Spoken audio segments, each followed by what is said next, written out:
ഒരാഴ്ച എത്ര പെട്ടെന്നാണ് കടന്നുപോയത്. വെള്ളിയാഴ്ച വൈകുന്നേരം സ്കൂളിൽ നിന്ന് വന്നപ്പോൾ മുതൽ റിസയ്ക്ക് ആകെ ഒരു പരവേശം പോലെ. ചായയും പഴംപൊരിയും ഉണ്ടാക്കി വെച്ച് പതിവ് പോലെ ഉമ്മച്ചി കാത്തിരുന്നു. അൻസിയോടൊപ്പം ഇരുന്ന് പലഹാരം കഴിച്ചപ്പോൾ തൊണ്ടക്കുഴിയിൽ നിറക്കാനാവാതെ അവൾ വല്ലാണ്ട് വിഷമിച്ചു. ആശയണിച്ചിന്ന് നേരത്തെ എത്തിയോ? ബൈക്കിന്റെ ശബ്ദം കേട്ടതും അൻസി വെളിയിലേക്ക് നോക്കി പറഞ്ഞു. ആഷി കാലത്തെ പറഞ്ഞിട്ടാ പോയേ, 3 മണിവരെ ജോലിയുള്ളൂന്ന്. എന്നിട്ട് ഇറങ്ങും പോലും. അവൻ്റെ ഡ്രസ്സൊക്കെ പായ്ക്ക് ചെയ്ത് വെക്കണം. ഉമ്മച്ചി പറഞ്ഞുകൊണ്ടിരുന്നപ്പോൾ ആഷി അകത്തേക്ക് കയറി വന്നു. പെട്ടെന്ന് തന്നെ റസിയ എഴുന്നേറ്റു. തട്ടം വലിച്ച് നേരെയാക്കി അല്പം മാറി നിന്നു. നാളെ പോണോ മോനെ? ഓർക്കുമ്പോൾ തന്നെ ആകെ വിഷമം. അവനെ കണ്ടതും സീനത്ത് സങ്കടത്തോടെ പറഞ്ഞു. ഇതൊക്കെ എൻ്റെ ജോലിയുടെ ഭാഗമാണ് ഉമ്മച്ചി. അവർ പറയും പോലെയല്ലേ നമുക്ക് ചെയ്യാനൊക്കൂ. എന്നാലും ഈ കൊച്ചിൻ്റെ മുഖം കാണുമ്പോൾ പാവം, അതിനെന്ത് സങ്കടമുണ്ടെന്നോ. എല്ലാം ഉള്ളിലൊതുക്കി നടക്കുക. 2 ദിവസമായിട്ടൊന്നും കഴിക്കുന്ന പോലുമില്ല. വേഷം മാറ്റുവാനായി മുറിയിലേക്ക് പോയ റസിയെ നോക്കിയാണ് ഉമ്മച്ചി അത് പറഞ്ഞത്. അതൊന്നും തന്നെ ബാധിക്കുന്ന കാര്യമേ അല്ല എന്ന മട്ടിലായിരുന്നു ആഷിയുടെ പെരുമാറ്റം. ഇട്ടിരുന്ന ചുരിദാർ മാറ്റിയ ശേഷം മറ്റൊന്ന് ഇട്ടുകൊണ്ട് റസിയ അടുക്കളയിലേക്ക് വന്നു. എന്നിട്ട് പെന്നിലേക്കുള്ള വശത്തേക്ക് ഇറങ്ങി ചൂലെടുത്ത് മുറ്റം അടിച്ചു വാരാൻ തുടങ്ങി. എല്ലാ ദിവസവും അവൾക്ക് ആ പതിവുണ്ട്. അല്ലെങ്കിൽ ആലയും അൻസിയും മാറി മാറിയാണ് ഈ പണികളൊക്കെ ചെയ്യുന്നത്. മുറ്റം എല്ലാം അടിച്ചുവാരി വൃത്തിയാക്കിയിട്ടു. ശേഷം കയ്യും കാലും മുഖവുമൊക്കെ കഴുകി കയറി വന്നിട്ട് അവൾ നാളികേരമൊക്കെ എടുത്ത് ചിരകി പിറ്റേ ദിവസത്തേക്കുള്ള ആവശ്യങ്ങൾക്ക്. പിന്നീട് പച്ചക്കറികൾ നുറുക്കി വെക്കും. ഉള്ളിയും സവാളയും ഒക്കെ തൊലി കളഞ്ഞു വെക്കും. അതൊക്കെ ചെയ്യാൻ അൻസിയും ആലിയയും ഒക്കെ മാറി മാറി കൂടും. ആ സമയത്ത് ഒരുപാട് തമാശകളും പഴങ്കഥകളുമൊക്കെ പറഞ്ഞുകൊണ്ടിരുന്ന് മൂവരും ജോലികൾ ചെയ്യും. അതുകൊണ്ട് നേരം പോകുന്നത് അറിയില്ല. എന്നാൽ പതിവിന് വിപരീതമായിട്ട് റസിയ നിശബ്ദയായിരുന്നു. എന്നതെങ്കിലുമൊക്കെ ചോദിച്ചാൽ 1-2 വാക്കുകളിൽ അവൾ പറഞ്ഞു തീർക്കും. ഇത്താത്തയ്ക്ക് നല്ല സങ്കടാണ്, അണ്ണച്ചി പോകുന്നത് കൊണ്ടാവും അല്ലേ ഉമ്മച്ചി? ആലിയ ചോദിച്ചു. അതെ മോളെ, എന്തോ ചെയ്യാനാ. ഞാനവനോട് ഒരുപാട് പറഞ്ഞു നോക്കി. ഈ കൊച്ചിനാണെങ്കിൽ ജോലിക്ക് കയറിയതല്ലേ ഉള്ളൂ. ഇല്ലിരുന്നേ അവിടെ എവിടെയെങ്കിലും നോക്കായിരുന്നു. വാപ്പച്ചയെ കൊണ്ട് അണ്ണച്ചിയോട് ഒന്നുകൂടി ഒന്ന് പറഞ്ഞു നോക്കിച്ചാലോ? വാപ്പച്ചി ഞാനൊക്കെ എത്ര തവണ മാറി മാറി പറഞ്ഞു. പക്ഷെ അവൻ പറയുന്നത്, ബാങ്കിലെ ഉദ്യോഗസ്ഥന്മാർ പറയുന്നത് അവൻ അനുസരിക്കാൻ പറ്റുള്ളൂ എന്നാ. എങ്ങനെങ്കിലും ഈ ഒരാഴ്ച അണ്ണച്ചി പോയി നിന്നിട്ട് വരട്ടെ, എന്നിട്ട് നോക്കാം ബാക്കി. അല്ലാതെ പാവ ഇത്താത്തായി വിഷമിക്കാൻ ഞങ്ങളാരും സമ്മതിപ്പിക്കില്ല. അതും പറയുമ്പോൾ അൻസി എന്തൊക്കെയോ തീരുമാനിച്ചുറപ്പിച്ച മട്ടിലാണ്. ആ സമയത്ത് ആഷി പള്ളിയിലേക്ക് പോയി. റസിയ അവരുടെ അടുത്തേക്ക് വന്നതും ഉമ്മച്ചിയും മക്കളും സംഭാഷണം അവസാനിപ്പിച്ചു. ഉമ്മച്ചി, എന്താ മോളെ? ആഷിക്ക് കൊണ്ടുപോകാനായി എന്തെങ്കിലുമൊക്കെ ഉണ്ടാക്കി കൊടുത്തുവിടണോ? ഞാനിത്തിരി ഈന്തപ്പഴവും നാരങ്ങയും കൂട്ടി അച്ചാറിട്ടിട്ടുണ്ട്. ഇവിടുത്തെ ആവശ്യത്തിന് വേണ്ടി ഇട്ടതാ. ഇനി അത് അവന് കൊടുത്തുവിടാന്ന് കരുതി. പിന്നെ കുറച്ച് മീനൊക്കെ വാങ്ങിക്കൊണ്ടുവരാൻ വാപ്പച്ചിയെ വിളിച്ച് പറഞ്ഞിട്ടുണ്ട്. അരച്ചു തിരുമ്മി ഫ്രീസറിൽ വെക്കാം. അവിടെ ചെന്നിട്ട് മീൻ പൊരിച്ച് കൂട്ടാലോ. അച്ചാറും മീൻ പൊരിച്ചതും ഉണ്ടെങ്കിൽ പിന്നെ അവനതൊക്കെ കൂട്ടി കഴിച്ചോളും. ഞാൻ എന്തെങ്കിലും സഹായിക്കണോ ഉമ്മച്ചി? വേണ്ട മോളെ, എല്ലാ ജോലിയും മോള് വന്നപ്പോൾ തന്നെ ചെയ്ത് തീർത്തതല്ലേ. ഇനിയിപ്പോൾ അങ്ങനെ കാര്യമായിട്ടൊന്നുമില്ല. ആ സമയത്താണ് മുറ്റത്തേരോ ഏതോ ഒരു വണ്ടി വന്ന് നിൽക്കുന്ന ശബ്ദം കേട്ടത്. അക്കു വേഗം തന്നെ വെളിയിലേക്ക് ഓടി. ഇത്താത്താടെ വീട്ടിൽ നിന്നാണ് ഉമ്മച്ചി അക്കച്ചിമാരും. അക്കു പറഞ്ഞതും റസി സീനത്തും ഒക്കെ ചേർന്ന് ഉമ്മറത്തേക്ക് ഓടി ഇറങ്ങിച്ചെന്നു. അല്ലോ, ഒന്ന് വിളിച്ചിട്ടും വന്നൂടെ നിങ്ങൾ? ഓടിച്ചെന്ന് ഉമ്മാനെയും അനുജത്തിമാരെയൊക്കെ അകത്തേക്ക് സ്വീകരിച്ച് കയറ്റുവാണ് റസിയ. വിളിച്ചു പറഞ്ഞു വരേണ്ട വീടൊന്നും അല്ലല്ലോ, ഞങ്ങൾക്ക് എപ്പോൾ വേണേലും വരാമെന്നല്ലേ ഉള്ളൂ മോളെ. റസിയയുടെ ഉമ്മച്ചി അവളുടെ കൈത്തണ്ടയിൽ പിടിച്ചുകൊണ്ട് പറഞ്ഞു. സീനത്ത് പെട്ടെന്ന് തന്നെ ആഷിയെ വിളിച്ചു. കുറച്ച് പലഹാരവും മറ്റും മേടിച്ചിട്ട് വരാൻ അറിയിച്ചു. അവൻ ആ നേരത്ത് വാപ്പച്ചിയുടെ അടുത്താണ്. കുറച്ച് ബീഫും കൂടെ മേടിക്കാൻ അയാൾ മകനോട് പറഞ്ഞു. എന്നിട്ട് സീനത്തിനെ വിളിച്ച് പത്തിരി ഉണ്ടാക്കാൻ അയാൾ നിർദ്ദേശിച്ചു. ഉണ്ണിയപ്പവും കപ്പ് കേക്കും പപ്സും ലഡുവും ജിലേബിയും പിന്നെ കുറച്ച് ഞാലിപ്പൂവും പഴവും ഒക്കെ മേടിച്ചാണ് ആഷി വീട്ടിലെത്തിയത്. ആലിയ ഓടി വന്ന് അവൻ്റെ കയ്യിലിരുന്ന കവർ മേടിച്ച് അടുക്കളയിലേക്ക് പോയി. നജ്മയും നസ്മിയും അക്കുവും അൻസിയും ഒക്കെ കൂടി റസിയായിട്ട് സംസാരിച്ചിരിക്കുന്നു. ഉമ്മച്ചിമാർ രണ്ടുപേരും അടുക്കളയിലും. ഉമ്മച്ചി എപ്പോ വന്നു? ആശി അവരുടെ അടുത്തേക്ക് ചെന്നു. ദേ കുറച്ചു നേരമായി മോനെ. നാളെ എപ്പോഴാണ് ഇറങ്ങേണ്ടത്? കാലത്തന്നെ പോണം. ആദ്യമായിട്ടാണ്. എല്ലാം ഒന്ന് സെറ്റ് ചെയ്യണോ ഉമ്മച്ചി? അവിടെ കുഴപ്പമില്ലാത്ത സ്ഥലമാണോ മോനെ? അതോ? അങ്ങനെ പ്രശ്നമൊന്നുമില്ല. പിന്നെ ആഴ്ചയിലൊരിക്കൽ വീട്ടിൽ വരാം. ശനിയാഴ്ച വൈകുന്നേരം ജോലി കഴിഞ്ഞിറങ്ങിയാൽ ഒരു 9 മണിയാകുമ്പോൾ ഇവിടെ എത്താം. അങ്ങനെയാണ് എൻ്റെ ഫ്രണ്ട് പറഞ്ഞത്. ആ, കുറച്ച് ദിവസം പോയി നിന്ന് നോക്ക്. ജോലി കഴിഞ്ഞ് വന്ന ശേഷം ഒറ്റയ്ക്ക് ഈ വെപ്പും കുടിയും എല്ലാം കൂടി ആകുമ്പോൾ വല്ലാത്ത പാടാണ്. പക്ഷേ ഇപ്പോൾ വേറൊരു നിവൃത്തിയില്ല. അല്ലെങ്കിൽ റസിയെ കൂടി കൊണ്ടുവരുന്നു. റസിയുടെ ഉമ്മച്ചി സ്നേഹത്തോടെ പറഞ്ഞു. ആഷിയുടെ മറുപടി എന്താണെന്നറിയാൻ ഒരു ചുവരിനപ്പുറം അവൾ കാതോർത്തിരിക്കുകയാണ്. എഞ്ചിനീയറിങ്ങിന് പഠിച്ചുകൊണ്ടിരുന്ന കാലത്ത് ഞാനും എൻ്റെ കൂട്ടുകാരും കൂടി ഒരുമിച്ചാണ് ഫുഡൊക്കെ ഉണ്ടാക്കിയത്. അങ്ങനെ അന്ന് പഠിച്ചതാണ് ഈ പാചക പരീക്ഷണങ്ങളൊക്കെ. കുഴപ്പമില്ല, എന്തായാലും നിന്ന് നോക്കാം. നിന്നല്ലേ പറ്റൂ, ആഷി പറഞ്ഞു. സീനത്തും പെൺമക്കളും കൂടി പത്തിരി ഉണ്ടാക്കുകയും ബീഫ് വരട്ടി കറിവയ്ക്കുകയും ഒക്കെയാണ്. റസിയയും അവരെ സഹായിക്കാൻ ചെന്നു. എങ്കിലും സീനത്ത് അവളെ അവളുടെ ഉമ്മയോടും അനുജത്തിമാരോടും ഒക്കെ സംസാരിക്കാനായി പറഞ്ഞയച്ചു. ആഷിയും വളരെ സ്നേഹത്തോടെയാണ് അവളുടെ വീട്ടുകാരോട് പെരുമാറിയത്. അരമണിക്കൂറിനുള്ളിൽ വാപ്പച്ചിയും കടയടച്ചെത്തി. പിന്നീട് എല്ലാവരും കൂടി ഇരുന്നാണ് അത്താഴമൊക്കെ കഴിച്ചത്. റസിയയുടെ വീട്ടുകാരെ പിരിഞ്ഞു പോന്നപ്പോൾ നേരം 10 മണിയോളമായിരുന്നു. അടുക്കളപ്പണിയൊക്കെ ഒതുക്കിയിട്ട് റസിയ റൂമിലെത്തിയപ്പോൾ ആഷി അവന് കൊണ്ടുപോകാനുള്ള ഡ്രസ്സൊക്കെ എടുത്ത് മടക്കി വെക്കുകയാണ്. അത് കാണും തോറും അവളുടെ നെഞ്ചു വിങ്ങിപ്പൊട്ടി. എന്നാലും അതൊന്നും പുറമേ കാണിക്കാതെ കൊണ്ട് ആ പാവം അവൻ്റെ അടുത്തേക്ക് ചെന്നു. ഞാൻ സഹായിക്കണോ ഇക്ക? വേണ്ടടോ, എല്ലാം കഴിഞ്ഞു. അധികമൊന്നുമില്ല. ശനിയാഴ്ച വൈകുന്നേരം ഞാൻ വീട്ടിലേക്ക് പോരും. വാപ്പച്ചിയുടെ ഓർഡറാണ്. അവൻ അവളെ നോക്കി പുഞ്ചിരിച്ചു. തിരികെ അവളും. അടക്കിപ്പിടിച്ച തേങ്ങലുകൾ ഉള്ളിൻ്റെ ഉള്ളിൽ ഒതുക്കി വെച്ചുകൊണ്ട് ആഷിയുടെ അരികിലായി പാവം റസിയ കിടന്നു. നേരം വെളുക്കരുതേ റബ്ബേ, ഇക്ക പോകുന്നത് കാണാൻ വയ്യ. അവൾ വെറുതെ പ്രാർത്ഥിച്ചു. ഒരു 5 വയസ്സുകാരി കുട്ടി അവളുടെ വാപ്പ ഗൾഫിന് പോകുമ്പോൾ പ്രാർത്ഥിക്കും പോലെ. എത്ര നേരം കിടന്ന് പഠിച്ചവനോട് തേടിയെന്ന് അവൾക്ക് പോലും അറിയില്ല. എന്നാലും പഠിച്ചവൻ അവളുടെ പ്രാർത്ഥന കേട്ടില്ല. നേരം വെളുത്തോ റബ്ബേ. കൃത്യം 4 മണിക്ക് അവൾ എഴുന്നേറ്റ് കണ്ണു തുറന്നു. ആഷിയപ്പോൾ നല്ല ഉറക്കത്തിലാണ്. കിടക്ക വിട്ട് എഴുന്നേറ്റ് അവൾ വാഷ്റൂമിലേക്ക് പോയി. ശേഷം ഒന്ന് ഫ്രഷായി വന്നു. പതിവ് പോലെ ഓതലും നിസ്കാരവും എല്ലാം കഴിഞ്ഞവൾ അടുക്കളയിലെത്തി. ഒറ്റ നോട്ടത്തിൽ സീനത്തിന് മനസ്സിലായി അവൾ ഒരുപാട് കരഞ്ഞൂന്ന്. കണ്ണും മുഖവുമൊക്കെ വല്ലാണ്ട് ഇടിമിച്ചാണ് ഇരിക്കുന്നത്. ആകെ കൂടി അവൾ ഒറ്റ രാത്രി കൊണ്ട് വല്ലാതായിപ്പോയി. മോളെ, നിനക്ക് വിഷമമുണ്ടെന്നറിയാം. പക്ഷെ എന്ത് ചെയ്യാനാ, അവസ്ഥ ഇതായിപ്പോയില്ലേ. കുറച്ച് ദിവസം കഴിഞ്ഞ് അവൻ ഇങ്ങോട്ട് എത്തും. അതിനുശേഷം മോളെ കൂട്ടിക്കൊണ്ടു പോകാൻ എന്തെങ്കിലും വഴി നോക്കാം.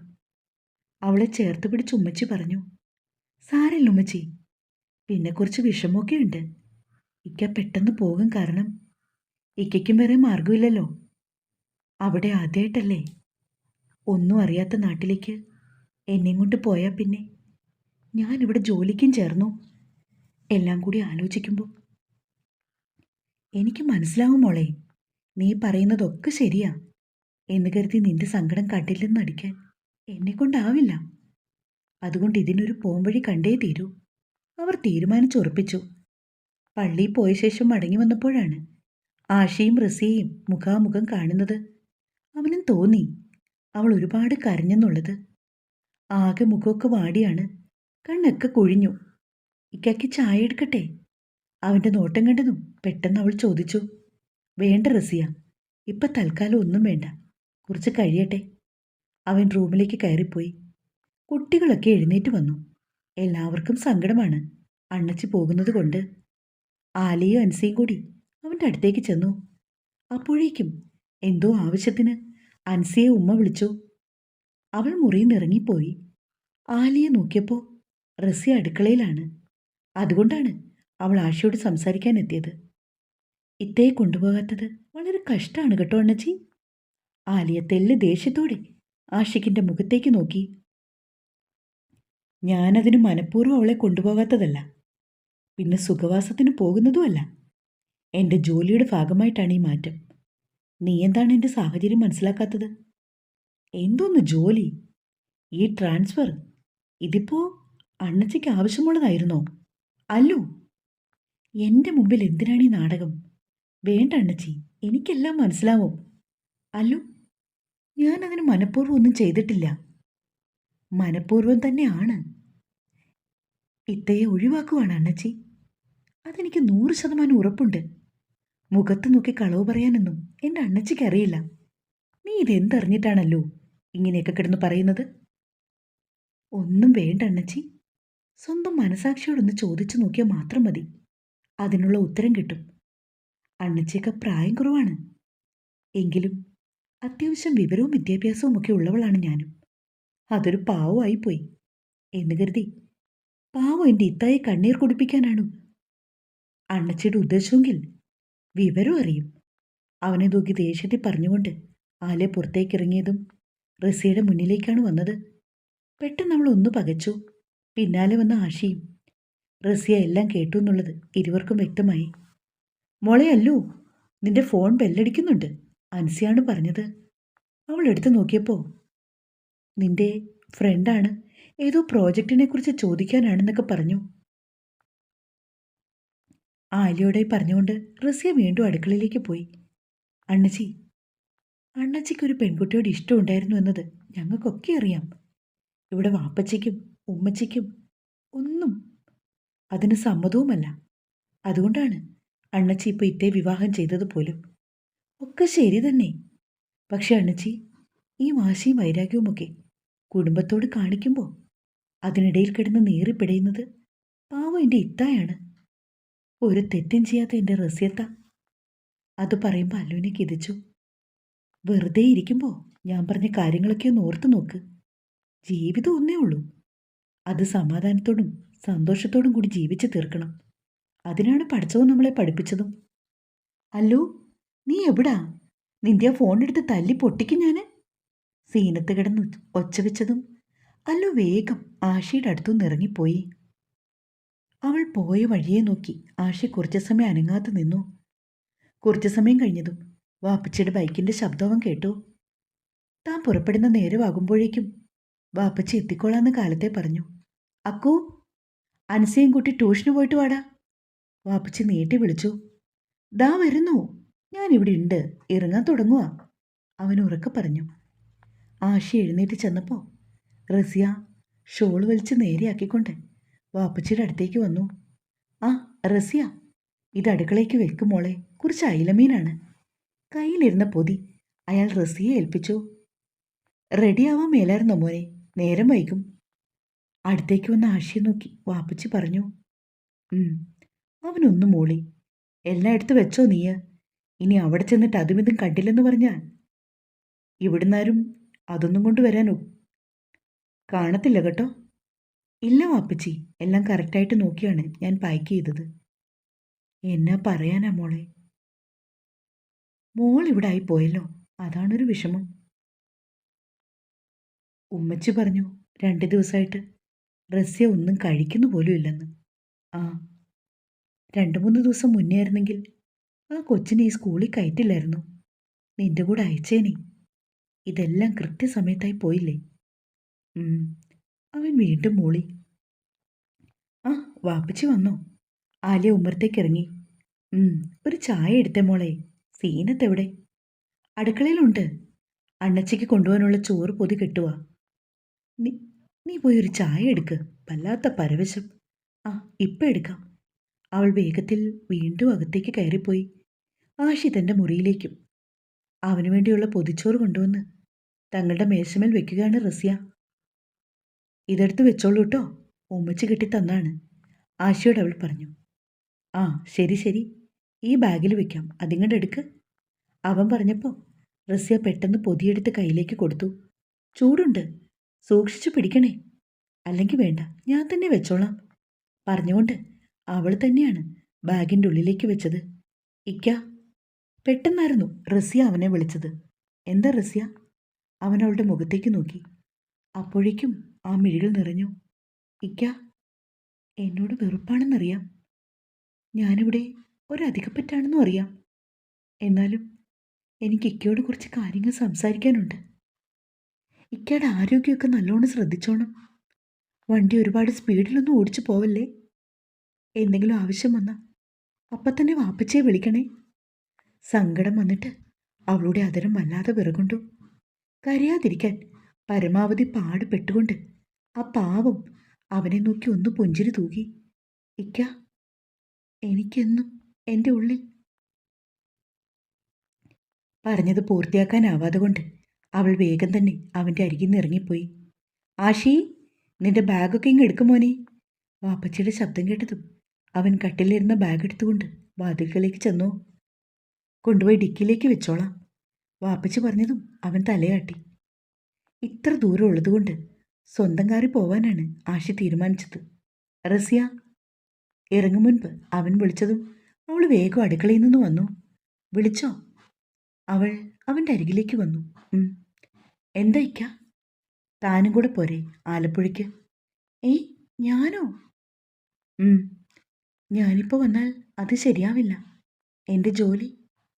ഹാജിയാരെ വിളിച്ച് ഞാൻ സംസാരിക്കാം. ഇപ്പം തൻ്റെ സാധനങ്ങളൊക്കെ എന്താണെന്ന് വെച്ചാൽ വേഗം എടുത്ത് വെക്കാൻ നോക്ക്. താമസിയാതെ ഇറങ്ങണം. അവൻ പറഞ്ഞത് കേട്ടുകൊണ്ട് വിശ്വാസം വരാതെ നിൽക്കുവാണ് റസിയ. ഒപ്പം തന്നെ അവൻ്റെ സംസാരം കേട്ടുകൊണ്ട് വന്ന സീനത്തും ആലിയും ഒക്കെ. ഇങ്ങനെ നിൽക്കാതെ കൊണ്ട് വേഗം പോയി റെഡിയായി വാ റസിയ. അവൻ ശബ്ദം ഉയർത്തിയതും അവൾ പിന്തിരിഞ്ഞോടി. അപ്പോഴാണ് ഉമ്മച്ചിയെ കണ്ടത്. ഓടിച്ചെന്ന് അവരുടെ കവിളിലൊരു ഉമ്മ കൊടുത്തു. ഇക്ക പറഞ്ഞു എന്നോടും കൂടി പോരാന്. ഞാനും കൂടി ഇന്ന് പൊയ്ക്കോട്ടെ ഉമ്മച്ചി? ചോദിക്കുമ്പോൾ പാവം റസിയ കരഞ്ഞു. എൻ്റെ പൊന്നുമോള് പൊയ്ക്കോളൂ. നിന്റെ വിഷമം കണ്ടിട്ടാണ് പഠിച്ചവൻ ഇങ്ങനെയൊക്കെ അവനെ കൊണ്ട് തോന്നിപ്പിച്ചത്. മനസ്സാലെ പറഞ്ഞുകൊണ്ട് ഉമ്മച്ചി അവളെ ചേർത്ത് പിടിച്ചു. സന്തോഷമായിട്ട് പോയിട്ട് വാ മോളെ. നീയും കൂടി ഉണ്ടെങ്കിൽ ആഷിക്കും സന്തോഷമാകും. ആലിയ ആ നേരത്ത് ഇക്കയോട് ചേർന്ന് നിൽക്കുവാണ്. പാവമാണിത്ത, ഒരുപാട് നന്മയുള്ളവൾ. എൻ്റെ ഇക്ക റസിയത്തെ പൊന്നുപോലെ നോക്കൂന്ന് എനിക്കറിയാം.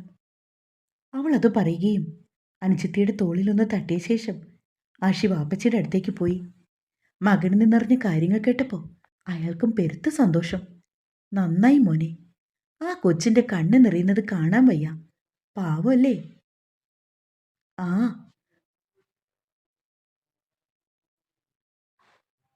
ഹാജിയാരെ വിളിച്ച് സംസാരിക്കാം. അയാളല്ലേ സ്കൂളിലെ കാര്യങ്ങളൊക്കെ തീരുമാനിക്കുന്നത്. സർട്ടിഫിക്കറ്റൊക്കെ മേടിക്കാനുണ്ട്. ആഷി പറഞ്ഞു.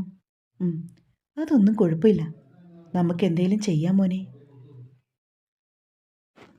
അങ്ങനെ 11 മണിയോടെ ആഷിയും റസിയും കൂടി ആലപ്പുഴയ്ക്ക് പുറപ്പെട്ടു. യാത്രയിലുടനീളം അവരിൽ മൗനം തളം കെട്ടി നിന്നു.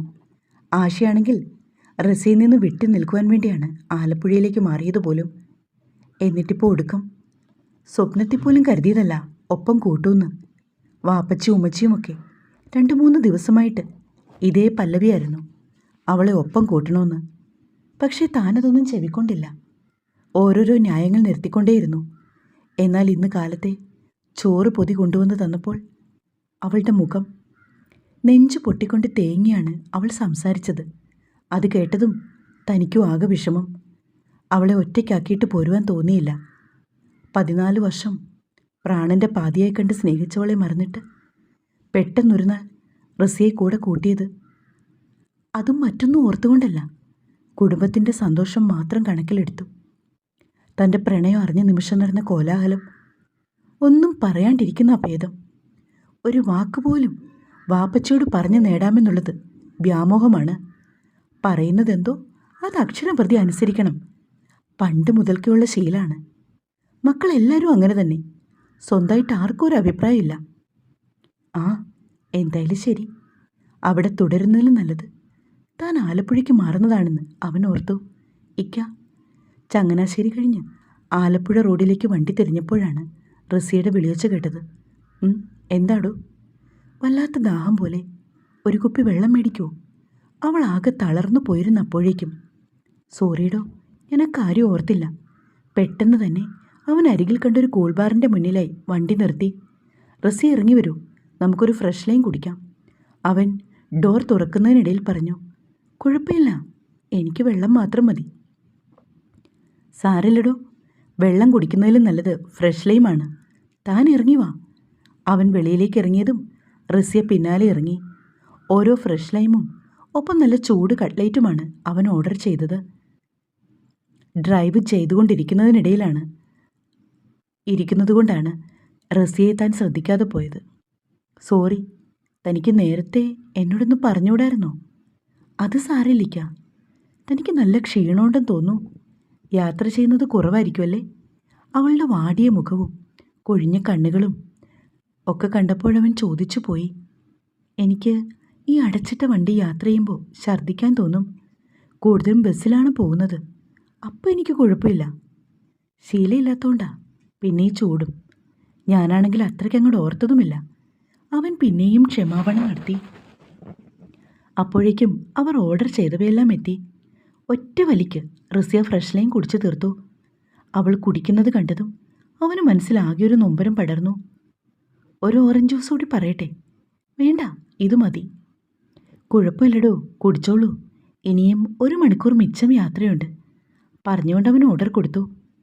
കഴിക്കാൻ എന്തെങ്കിലും കൂടി പറയാമെന്ന് ആഷി പറഞ്ഞപ്പോൾ റസിയ സമ്മതിച്ചില്ല. ഇപ്പോൾ വയറ് ഫുള്ളായെന്നും ഇനി ഉടനെ ഒന്നും കഴിക്കാൻ വേണ്ടെന്നും പറഞ്ഞ് അവൾ എഴുന്നേറ്റു. 2 കുപ്പി തണുത്ത വെള്ളവും 1 പാക്കറ്റ് കടലമിഠായും കൂടെ മേടിച്ചുകൊണ്ട് ആഷി വന്ന് വണ്ടി കയറി. ആലപ്പുഴ റോഡിലേക്ക് കയറിയതും ഒരു വശത്തായി പരന്നു കിടക്കുന്ന പാടശേഖരം, ഒപ്പം റോഡിനോട് ചേർന്ന് കാണുന്ന ചെറിയ ചെറിയ ധാരാളം വീടുകൾ, ചെറിയ തോടുകളും ആറുകളും ഒക്കെ പിന്നിട്ടുകൊണ്ട് അവർ യാത്ര തുടർന്നു. താൻ ആദ്യമായിട്ടാണോ ഈ വഴിക്ക്? അവളുടെ ആസ്വദിച്ചുകൊണ്ടുള്ള ഇരിപ്പ് കണ്ടതും ആഷി ചോദിച്ചു. അതേ ഇക്ക, ആദ്യമായിട്ടാ വരുന്നേ. സ്കൂളിൽ നിന്ന് കഴിഞ്ഞ വർഷം കുട്ടികളെയായിട്ട് ടൂറ് പോയി. പക്ഷേ അത് കടുത്തുരുത്തിയിലുള്ള ഒരു പാർക്കിലാണ്. അങ്ങനെയാണ് ഞാൻ ആദ്യമായിട്ട് കയറുന്നത്. പിന്നെ പഠിച്ചുകൊണ്ടിരുന്നപ്പോൾ വാപ്പച്ചിക്ക് സമ്മതമല്ലായിരുന്നു ഞങ്ങളേക്ക് അങ്ങനെ വിടാൻ. അതെന്താ? എന്നെ വിട്ടുകഴിഞ്ഞാൽ പിന്നെ ഇളയൊരു വഴക്കുണ്ടാക്കും. അത് കാരണം ഞങ്ങൾ ആരും പോയിട്ടില്ല. ഒരിടത്തും പോയിട്ടില്ലേ? ടൂറായിട്ട് പോയിട്ടില്ല. പിന്നെ ഉമ്മച്ചിയുടെ ആങ്ങളുടെ മോൻ്റെ കല്യാണത്തിന് തൃശ്ശൂർക്ക് പോയിട്ടുണ്ട്, അത്രമാത്രം. വീട്ടിൽ പതുങ്ങിക്കൂടിയിരുന്നവളാണ്. ഇപ്പം എന്തെങ്കിലും ഒന്ന് ചോദിച്ചാലും 1000 വാചകങ്ങളാണ് പറയുന്നത്. ആഷി ഓർത്തു. ആഷിയിൽ നിന്ന് ചോദ്യങ്ങളൊന്നും വരാഞ്ഞപ്പോൾ റസിയ വെളിയിലെ കാഴ്ചകളിലേക്ക് വീണ്ടും കണ്ണു നട്ടു. വയലുകളിൽ വിത്ത് വിതച്ചതേ ഉള്ളെന്ന് തോന്നുന്നു. ചെറിയ ചെറിയ നാമ്പുകൾ കിളിർത്തു പൊങ്ങി നിപ്പുണ്ട്. പൊരിഞ്ഞ വെയിലാണെങ്കിൽ പോലും ഓരോരോ പണികൾ ചെയ്തുകൊണ്ട് നിൽക്കുന്ന നിരവധി കർഷകരെ കാണാം ആ പാടം നിറയെ. കൊച്ചു കുട്ടികളൊക്കെ പോലും യാതൊരു പേടിയുമില്ലാതെയാണ് റോഡ് സൈഡിൽ നിന്ന് കളിക്കുന്നത്. ഈ കുട്ടികളൊക്കെ ഇങ്ങനെ നിൽക്കുന്ന കാണുമ്പോൾ പേടിയാകുമല്ലോ. ഇവരുടെയൊക്കെ അച്ഛനും അമ്മയും കാണുന്നില്ലാവോ? ക്രിക്കറ്റ് കളിച്ച ശേഷം റൺസ് എടുക്കാൻ വേണ്ടി ഓടുന്ന കുട്ടികളെ കണ്ടപ്പോൾ റസിയയ്ക്ക് പേടിയായി. അല്പം ഉറക്കെയാണ് അവളിക്കാര്യം ആശയോട് പറഞ്ഞതും. ഇവിടെയുള്ള കുട്ടികൾക്കൊക്കെ ഇത് ശീലാണ്. വൈകുന്നേരം ആകുമ്പോൾ പെൺകുട്ടികൾ സൈക്കിളിൽ പോകുന്നത് കാണണം. നമ്മൾ ഞെട്ടിപ്പോകും. പക്ഷെ അവർക്കൊന്നും അതൊരു പ്രശ്നമേ അല്ലടോ. നിത്യം തൊഴിൽ അഭ്യാസമൊന്നും കേട്ടിട്ടില്ലേ താന്? ശരിയാണ്, പക്ഷെ എനിക്കിത് കണ്ടിട്ട് പേടിയാവുക. സ്ഥിരമായിട്ട് കാണുമ്പോൾ ഈ പ്രശ്നം മാറും. ഇതാദ്യമായിട്ടായതുകൊണ്ടാണ്. വീട്ടിൽ ചെന്നിട്ട് ഫുഡ് കഴിക്കാം അല്ലേ? അതോ ഇപ്പം എവിടെയെങ്കിലും വണ്ടി ഒതുക്കിയിട്ടിട്ട് കഴിക്കണോ? ഇപ്പം വേണ്ടെന്നേ. ഇക്കയ്ക്ക് വിശക്കുന്നുണ്ടോ? എങ്കിൽ കഴിക്കാം. ഏയ്, ആ വെള്ളമൊക്കെ കുടിച്ചുകൊണ്ട് വിശപ്പില്ല. എന്തായാലും ഇനി വീട്ടിൽ ചെല്ലട്ടല്ലേ? അവൻ പറഞ്ഞതും അത് മതിയെന്ന അർത്ഥത്തിൽ അവൾ തലകുലുക്കി. പിന്നെയും 1/2 മണിക്കൂർ കഴിഞ്ഞ് അവർ തങ്ങൾക്ക് എത്തിച്ചേരേണ്ട സ്ഥലത്തെത്തി. റസിയ അപ്പോൾ പതിയെ മയങ്ങിയിരുന്നു. റസിയ, എടോ, അവൻ വിളിച്ചതും അവൾ മെല്ലെ കണ്ണു തുറന്നു. സ്ഥലം എത്തി, ഇറങ്ങി വാ. തുടരും.